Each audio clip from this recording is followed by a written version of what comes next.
Hola amigos, ¿qué tal? Bienvenidos una vez más a El Camino de Dios, programa que llega a ustedes de parte del Ministerio Jaime, Ministerio del Árbol de la Vida.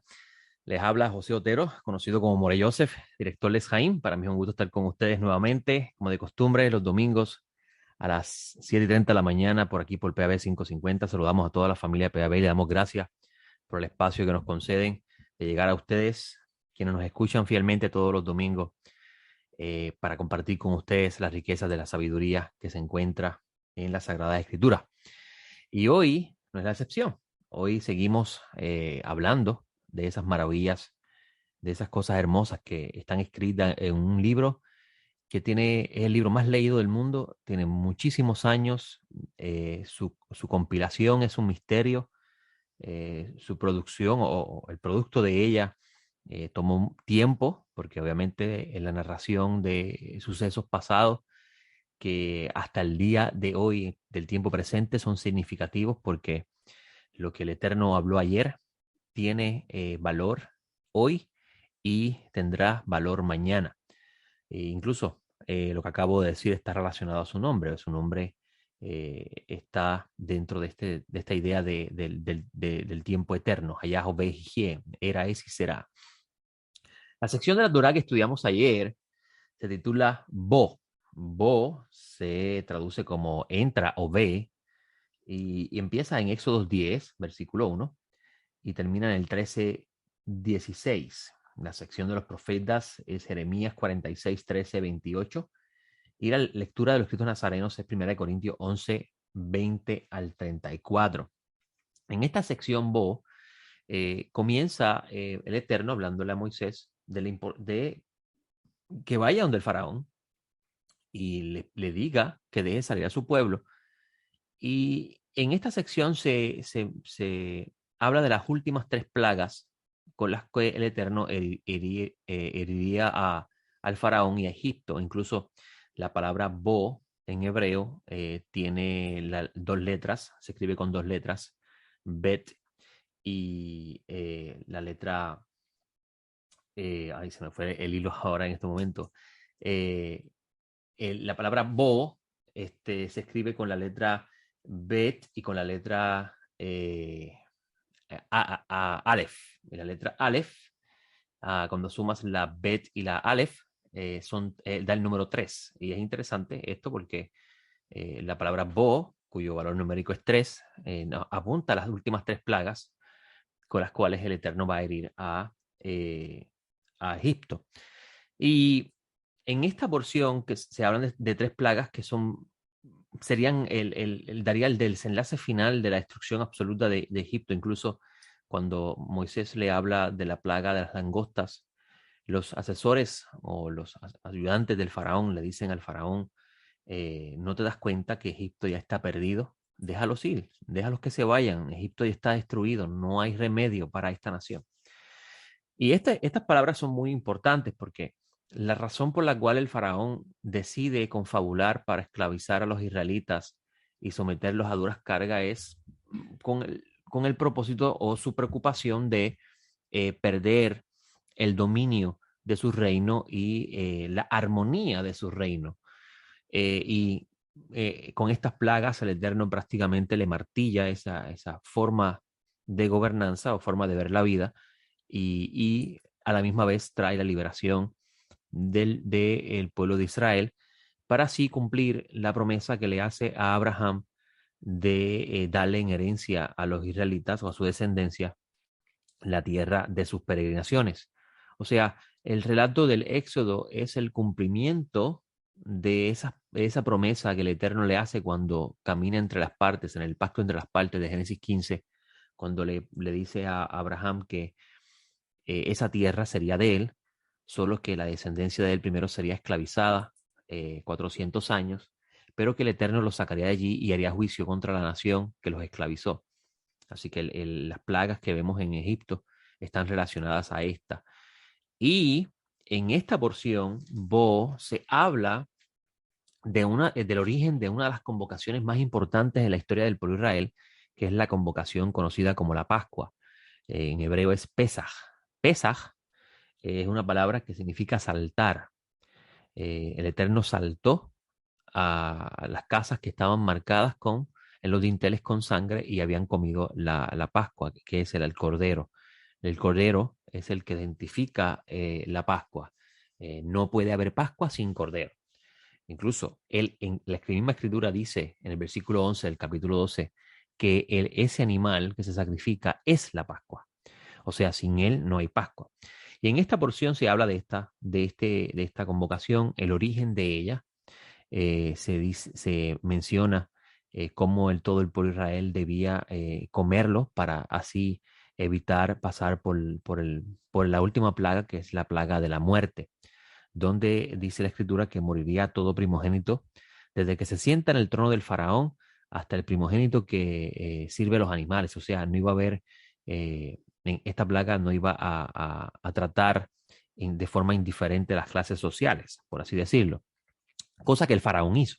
El faraón trató con indiferencia a, al pueblo de Israel en comparación a ellos como egipcios.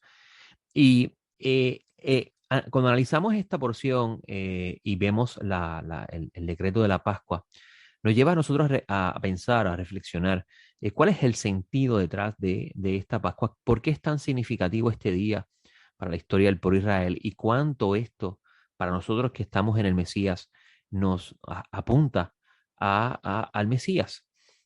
Si miramos el precepto de la Pascua, todo aquel que participó de ella estando en Egipto se liberó de la muerte, se liberó del exterminio y a la misma vez se emancipó del yugo del faraón para luego caer, o mejor dicho, entrar al yugo del reino de los cielos.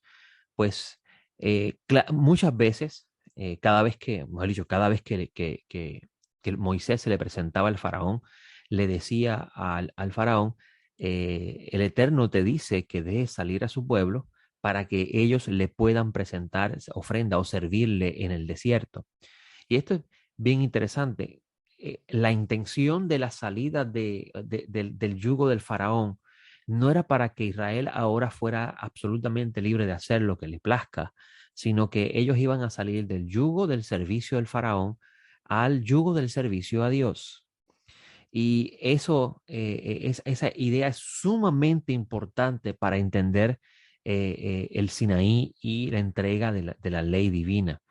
Incluso cuando tú lees el precepto del Shabbat, que es el precepto del día de reposo, que hoy en día lamentablemente se ha mal comprendido y se ha pensado que es un yugo, una esclavitud, guardar el Shabbat. Obviamente las personas que dicen eso no saben lo que están hablando, porque en Egipto, y esto no lo dice este servidor, lo dicen los que han estudiado la egiptología y los que han analizado el Medio Oriente, el antiguo Medio Oriente, en Egipto no había tal cosa como un día libre en la semana.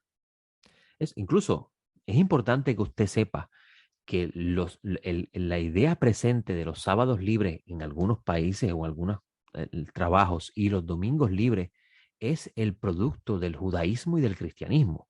O sea, sin el judaísmo y sin el cristianismo no hubiera sábados ni domingos libres. Es importante que tenga eso en cuenta. Y si eso es así en el tiempo presente, imagínense en el tiempo antiguo, antes de que Israel recibiera el precepto donde el Eterno le dice, 6 días trabajarás, mas el séptimo no trabajarás ni tú, ni tu casa, ni tus hijos, ni tus animales, ni el siervo que trabaja para ti. O sea, era un día libre de labor. Ese precepto no existía en Egipto. Los israelitas, bajo el gobierno del faraón, no sabían qué era tener un día libre, no sabía qué era descansar después del trabajo. O sea, que lo que nosotros pensamos que es una carga, porque pues obviamente con el pasar del tiempo las malas interpretaciones de las escrituras han llevado a las personas a tenerle miedo a las leyes divinas sin analizar correctamente el propósito de ellas. Lo que se piensa que es una carga o algo que de eso el Señor nos liberó, como dicen algunos por ahí, no saben lo que están hablando. En la historia del pueblo de Israel, ellos no tenían esa experiencia de gozar de cada 6 días de trabajo, un día libre, un día sin tener que trabajar la tierra, hasta los propios la propia creación descansaba porque esa tierra no se trabajaba ese día y los animales también no tenían que hacer trabajo. O sea que la emancipación la Pascua vino a representar para el antiguo Israel la emancipación del yugo del faraón para entrar bajo el yugo de el Dios de Israel, que sería su rey. Y este rey le daría a ellos una serie de leyes que los convertiría a ellos en una nación diferente en comparación a otras naciones. Por ejemplo, el año pasado estábamos hablando de la sección Mishpatim, que aparece en este libro de Éxodo, que piensa en el capítulo 21, si no me equivoco, donde se habla del trato que tenía que darle el israelita a la persona que iba a ser esclavizada por razón de una deuda o por necesidad de trabajo, donde se dice que se le debe dar un trato justo, se le debe permitir trabajar bajo el yugo el yugo significa bajo el mando, bajo el yugo del israelita. Esa persona debía trabajar por un periodo de tiempo, no iba, el servicio para el pago de la deuda no iba a ser para siempre, la llamada esclavitud no iba a ser para siempre, algo que es bien diferente en el mundo que rodeaba el antiguo Israel. Los esclavos no tenían derecho. Incluso está la historia ahí para mostrarnos cómo todavía hasta el día de hoy en ciertos países del mundo moderno existe cierta forma de esclavitud y no se le da ningún tipo de derecho a esas personas. O sea, que cuando analizamos las leyes que el Eterno le entrega a Israel en el mundo bien diferente al nuestro, es importante considerarlas a la luz de las leyes que rodeaban a los pueblos que estaban alrededor de ellos, para que entonces así podamos ver las diferencias. Por ejemplo, ese texto que usted encuentra, que incluso lo va a encontrar en la misma sección de Mishpatim, en el libro de Éxodo, donde se habla de ojo por ojo, diente por diente, mano por mano, pie por pie. Si usted mira el código Hammurabi, que es el código que regía el mundo de Mesopotamia en ese entonces, si podemos decirlo así, ¿verdad? Porque no se llamaba Mesopotamia en el tiempo antiguo.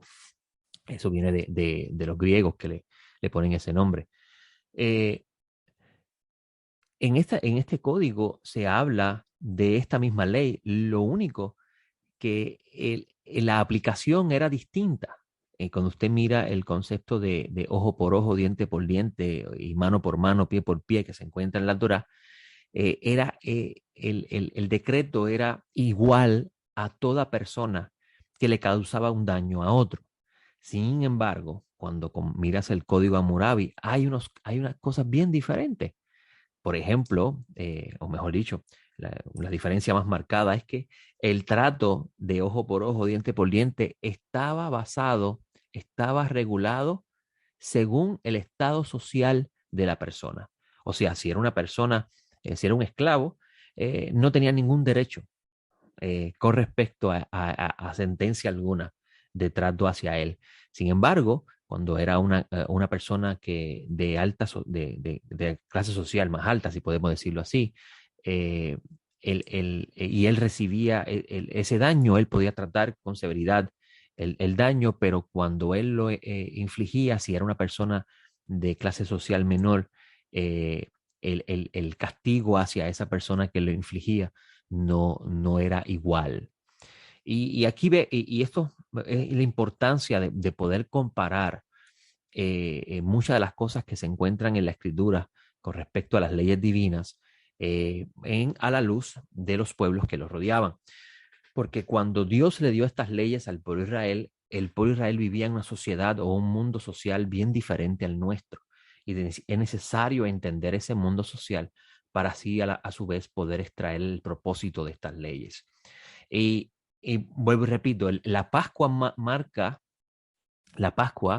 marca el inicio de la separación del yugo del faraón para el pueblo de Israel fusionarse en el yugo del Dios de Abraham, Isaac y Jacob, donde este yugo sería liviano si el pueblo obedecía al Dios de Israel, pero si el pueblo desobedecía, iba a ser un trato severo de parte del Creador, y así lo vamos a ver en la historia del pueblo cuando desobedecen el pacto y le ocurren todas las plagas que Moisés dice que sucedería como le sucedió a Egipto si estos abandonaban el camino. Y esto me acuerda la plaga de la langosta, que es la séptima, mejor dicho, la octava plaga que recibe Egipto, que dice el texto que esa plaga iba a ser tan y tan severa que en historia alguna del pueblo egipcio iba a haber una igual.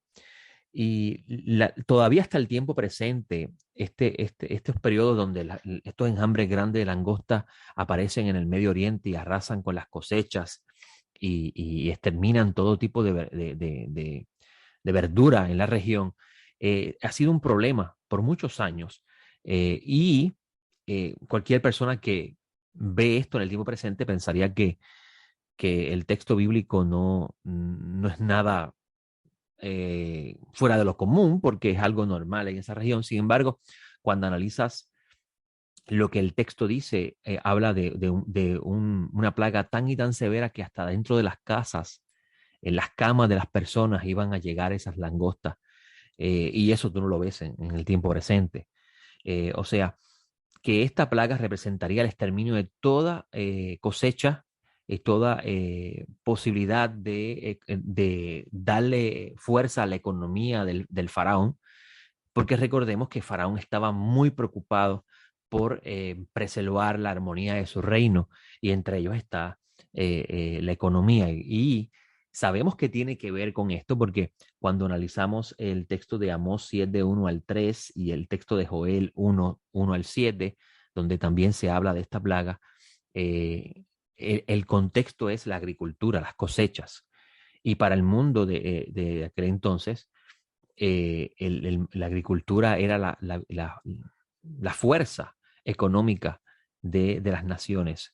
O sea, si no hay agricultura, no hay alimentos, si no hay alimentos, no hay vida en esa región. Todavía es así en el tiempo presente, lo que pasa es que nosotros vivimos un mundo tecnológico donde pensamos que la computadora es nuestro alimento o el supermercado es el que nos provee el alimento y nunca pensamos de dónde provienen esos alimentos. Y vienen de personas que trabajaron la tierra, que tuvieron que estar bajo el sol todo el día para poder hacer que esos frutos lleguen a nuestras casas. Ahora, regresando al asunto de la Pascua para poder cerrar nuestro comentario de hoy relacionando la Pascua con el Mesías. Si, si la Pascua representó para el antiguo Israel la emancipación del yugo del faraón para recibir como consecuencia de esa emancipación la adopción como hijos de Dios en el Sinaí, el Eterno se convertiría en su rey, se convertiría en su padre. Incluso vas a leer en los profetas que los profetas hablan del Eterno como el Padre de Israel. Entonces, esta experiencia del Sinaí es una sombra de un evento mayor que ocurriría por razón de la desobediencia del pueblo. Recordemos que las cosas que van a hablar los profetas en tiempo futuro son el resultado de eventos pasados. Si Israel no hubiese desobedecido, y esto es una, una idea bien controversial, pero está ahí los textos, tenemos que analizarlo. Si Israel no hubiese desobedecido al Eterno, no hubiese abandonado el pacto del Eterno su Dios, no hubiera necesidad de la aparición del Mesías para morir por los pecados. Y sí, esto es un comentario controversial, pero tenemos que ir a la raíz de la historia. La esperanza de la muerte del justo, del eterno, por causa de los pecados, es la consecuencia directa de Israel haber desobedecido el pacto dado por él. Cuando usted lee Isaías 53, Isaías 53 producto del exilio de Babilonia. O sea, cuando Isaías escribe, que existe una controversia si es el primer Isaías que aparece en los primeros capítulos o es un discípulo de su escuela, o sea, un profeta que sigue su escuela de profeta. Cuando Isaías escribe, Israel está en el exilio. Israel está viviendo bajo el yugo de Babilonia, bajo el yugo del faraón, mejor dicho, bajo el yugo del rey de Babilonia. Y es en ese estado donde el Eterno comienza a hablar de la redención de Israel. Comienza a hablar de la restauración de Jerusalén, comienza a hablar del retorno de los exiliados, del establecimiento nuevamente de la monarquía de Israel. Solo que cuando el Eterno comienza a hablar de la monarquía de Israel, y el reino de Israel restaurado y Jerusalén volviendo a ser la ciudad gloriosa donde la gloria del Eterno moraba, el Eterno comienza a arrojar luz con respecto a quién iba a hacer eso. Incluso hay un texto en el profeta Isaías que dice, me paré para mirar quién estaba dispuesto a hacer algo por el pueblo y vi que no había nadie. Y estoy parafraseando el texto, se encuentra en Isaías, entiendo que es después de Isaías 53 o un poquito antes. Y dice el texto, y él mismo se convirtió en su salvador. Su brazo se convirtió en el salvador de ellos. O sea, eh, es en ese estado de exilio donde el Eterno comienza a hablar de claramente de algo que ya estaba del principio en su diseño. Pues si el Eterno no sabía que Israel iba a fallar, entonces no es Dios. Entonces el nombre Yud Hei Vav Hei no tiene sentido, porque obviamente el nombre Yud Hei Vav Hei está relacionado al ser que trasciende los tiempos, que está fuera de tiempo y espacio, que conoce todas las cosas. Obviamente él sabía de antemano que Israel también iba a fallar como falló el primer Adán, pero es importante entender la cronología de los textos para poder entender el desarrollo de las profecías. Si no, vamos a tener muchos problemas con muchos textos proféticos. Por ejemplo, usted lee el capítulo 14 de Zacarías y lee ese texto y no tomas en cuenta el tiempo, la audiencia, el contexto de lo que se está hablando ahí, podría ser una mala exégesis del texto. Para el tiempo que el profeta Zacarías está hablando, ya los exiliados de Babilonia regresaron, están en la tierra, están reconstruyendo los muros de la ciudad, están reconstruyendo el templo.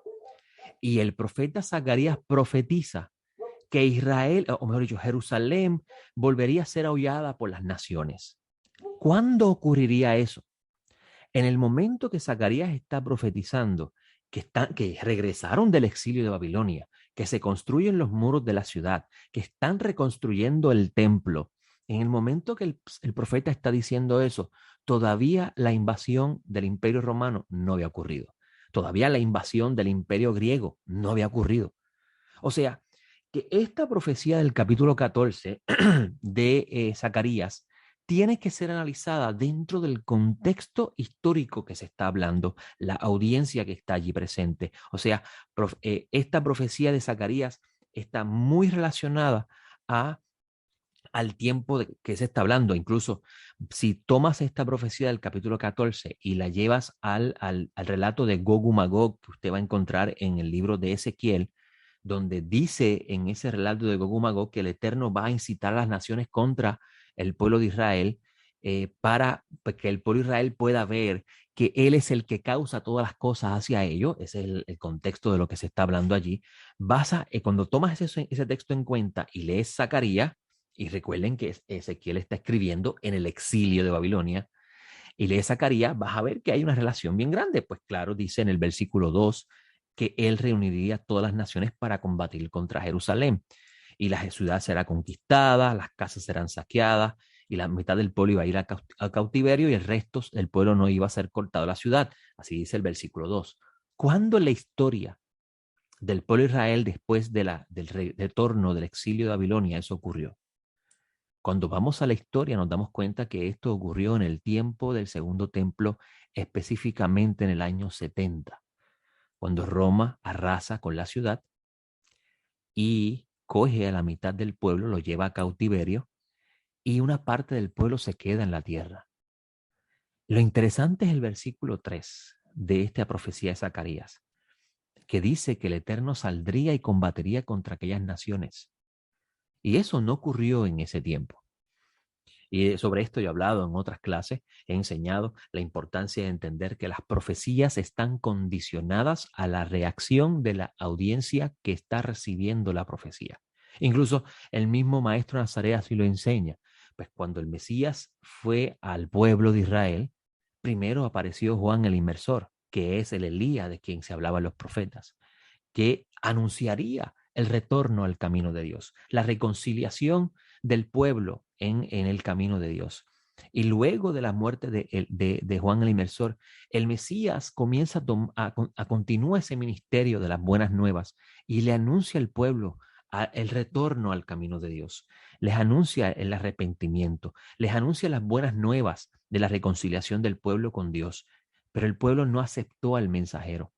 Quienes tenían que aceptar el mensajero son los líderes del pueblo, los representantes del pueblo, que son los saduceos, la clase sacerdotal del tiempo del segundo templo. Y ese rechazo del mensajero del pacto, como dice el profeta Malají, trajo consigo que el Mesías en el capítulo 23 de Mateo dijese las siguientes palabras que son muy importantes para entender el funcionamiento de las profecías. Un ejemplo muy claro del funcionamiento de las profecías. Dice el versículo 37, Jerusalén, Jerusalén, que matas a los profetas y apedrea a los que te han sido enviados. ¿Cuántas veces quise juntar a tus hijos como la gallina junta sus polluelos bajo las alas y no quisiste? Y esas palabras son bien interesantes. ¿Cuántas veces quiso el Eterno juntar al pueblo de Israel como la gallina junta sus polluelos? ¿Cuántas veces quiso reconciliarlos con él? ¿Cuántas veces quiso restaurar al pueblo de Israel? Y mire qué interesante, este versículo 38.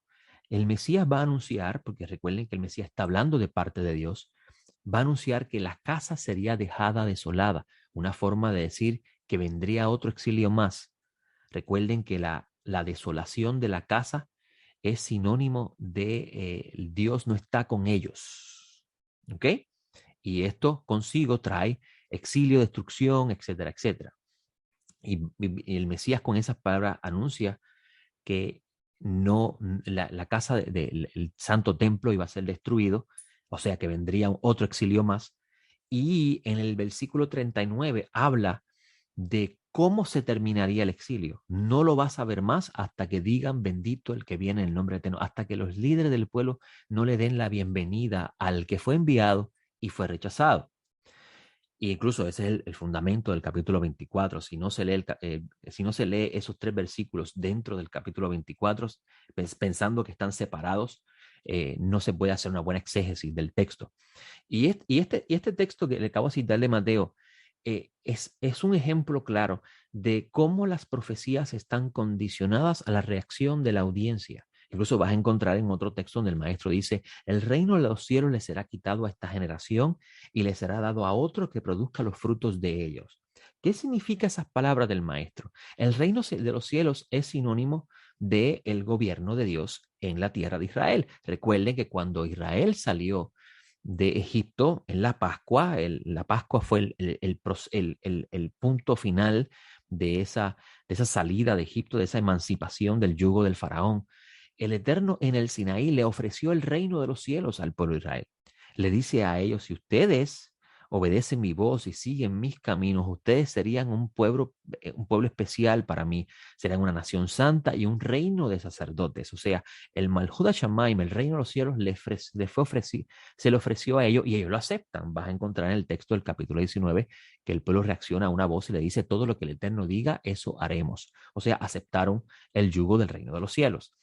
O sea, que ese es el fundamento para entender lo que significa el reino de los cielos cuando el Mesías está hablando. Incluso los profetas están hablando de eso, la restauración de el gobierno de Dios sobre el pueblo de Israel. Cuando el Mesías dice, el reino de los cielos le será quitado a esta generación y le será dado a uno que produzca los frutos, no está diciendo que Dios dejó a Israel y ahora cogió a los gentiles como su pueblo, no, en lo más mínimo. Si el nombre del Eterno está vinculado a la idea de aquel que trasciende los tiempos y el espacio, ¿cómo es posible que la palabra dada en el pasado, el Eterno la deje en el aire? La promesa que le hizo a Abraham, a Isaac y a Jacob de que se encargaría de su descendencia, de que la descendencia le daría la tierra. ¿Cómo eso el Eterno, cómo el Eterno puede fallarle a esa promesa que le hace a los patriarcas y entonces decidir ahora coger a otro? Pablo de Tarso nunca predicó eso. Pablo de Tarso predicó que los gentiles tienen inclusión en la familia de Dios, en la familia de los santos. Incluso si hablaríamos de la iglesia del segundo templo que nace en Pentecostés, cosa que no es el tema de Pentecostés, pero obviamente es un tema para otro momento, veríamos que todos ellos eran israelitas, descendientes del pueblo de Israel. Y lo que están haciendo los apóstoles es invitando a las naciones a pertenecer al gobierno divino que habría de venir en la tierra cuando el Mesías retorne a reinar en medio de ellos. Esa era la mentalidad de los discípulos. O sea que cuando el Mesías le dice a esa nación, el reino de los cielos les será quitado a ellos, les sería dado a otro, se está refiriendo al pueblo mismo, a la generación que sea meritoria de recibir el reino de los cielos. A esa generación el Mesías se manifestará. Y incluso ese es el contexto del versículo 39, cuando el Mesías le dice: de ningún modo me vas a ver hasta que diga, bendito el que viene en el nombre del Eterno. Y si miras el libro de Revelaciones, vas a ver que dice el libro de Revelaciones capítulo 19, que los santos se han vestido y se han preparado para recibir al esposo. Y recordemos, amigos, que los santos contienen dentro de esa estructura de los santos, primeramente judíos, porque a ellos fue predicado primero el evangelio, y gentiles por invitación. Bueno, no tengo tiempo para más. Le doy gracias al bendito por el espacio que me concede y espero estar con ustedes la semana próxima. Le pido al Todopoderoso que en su grande misericordia le extienda su mano de bondad y le envíe ayuda de lo más alto para que usted pueda seguir caminando este camino hasta la venida del Señor. Le hablo yo, director Les Jaime. Nos vemos la próxima. Shalom.